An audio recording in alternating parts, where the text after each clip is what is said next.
We can build a more efficient organization. We can communicate more economically. And to illustrate that, another contender party in Sweden sent a brochure, printed and sent a brochure to all households in Sweden. That cost them about €500,000. That's huge money for a contender party. We created a PDF, sent it to all our activists, asked them to print 100 copies each and distribute it to their neighbors. We got the same reach. When you're king of information, when you're king of communication, and you actually need to think cheap, you find new ways that are much more efficient than anybody has thought of before. And the two most important items. Our ideas win. Our ideas win in every debate, every single time. To the point where the record industry has stopped accepting debates against us in Sweden. They are now on a crusade to win the public's hearts and minds by not being seen.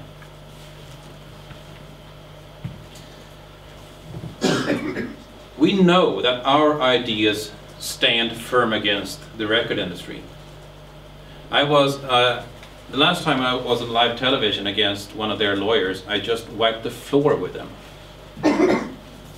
And they know this. Also, we have extremely devoted volunteers. I sometimes complain that we don't have a lot of money. About twice an hour.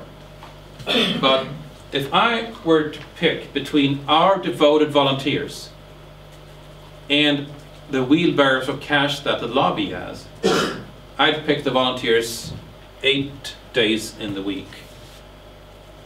You can't beat people who are energized down to their soul about making a change and feeling that they do make a difference, compared to the lobbyist lawyers who are just doing their fucking job and going home at 5 and doing something else. Don't underestimate that.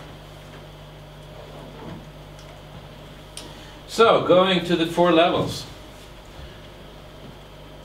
I call these the strategic, tactical, media, and international level. So strategic level is basically thinking about, okay, how do we go about this? Where do we get the votes we need? How many votes do we need? Where are they likely to come from? How do we reach that audience? In Sweden, we needed 225,000 votes to get into parliament. We now need 100,000 votes to get into the European election. Sorry, the European Parliament in the EU election. And to give you an example of how we think, we got 35,000 votes in the 2006 general elections. In the school mock-up elections, we got 4.5%. And by the way, we weren't on the ballot, so those are all handwritten. That's another 35,000 votes from people who come of voting age. That gives us 70,000 votes. Meaning we need to grow by 50%, counting from September 2006, to get a seat in the European Parliament. That's hard, but it's certainly not impossible. Everything we've done so far has been impossibly hard.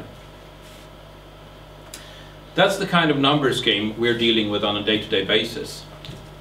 We're in this to make a real change. We're in this to change the laws globally. And speaking of that, quality versus quantity. When you're a think tank, when you're an activist, you can be pretty radical. All that matters if you're a think tank that publishes writings every now and a while is the quality of your arguments, the pureness of thought. If you're coherent, if you're, you get what I'm saying here. However, if you're a political party, that's not really what matters.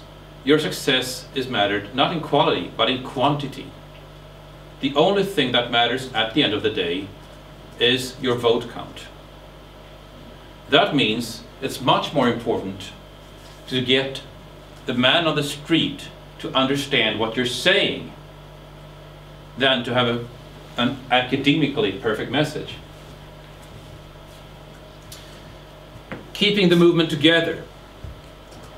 The worst thing that can happen is for the movement to fracture into 2 or more pieces. That's also one of the reasons I set up the Swedish party to not have any economic issues on its agenda. Because in order to win, we needed to unite people around what we believed in, and unite people and agree that we may disagree on other issues, and that's okay.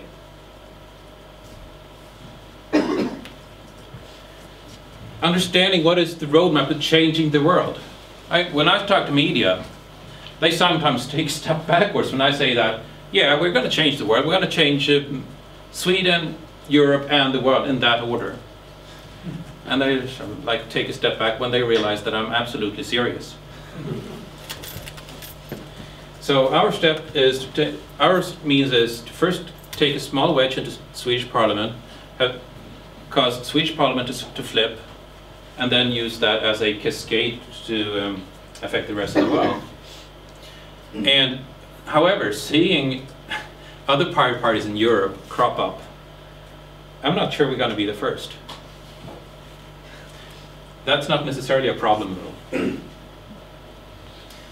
And understanding the political landscape, understanding who is the most likely to first thoroughly understand what we're talking about, who's the least likely to understand that, who are potential allies, potential non-allies. We are taking the step from being activists and sort of thinking at the keyboard to ourselves, to being a global political player. We're singled out by the US Chamber of Commerce as a serious problem for respect to copyright. I'm extremely honored by that mention.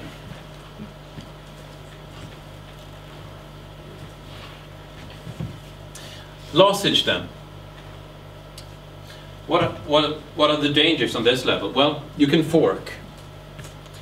Italy forked. The guy who owned the domain decided that, okay, we still want to run the pirate party, but we kind of think file sharing should be illegal. And most of the people in the party didn't agree with that, so Italy's Partito Pirata just imploded. Very sad.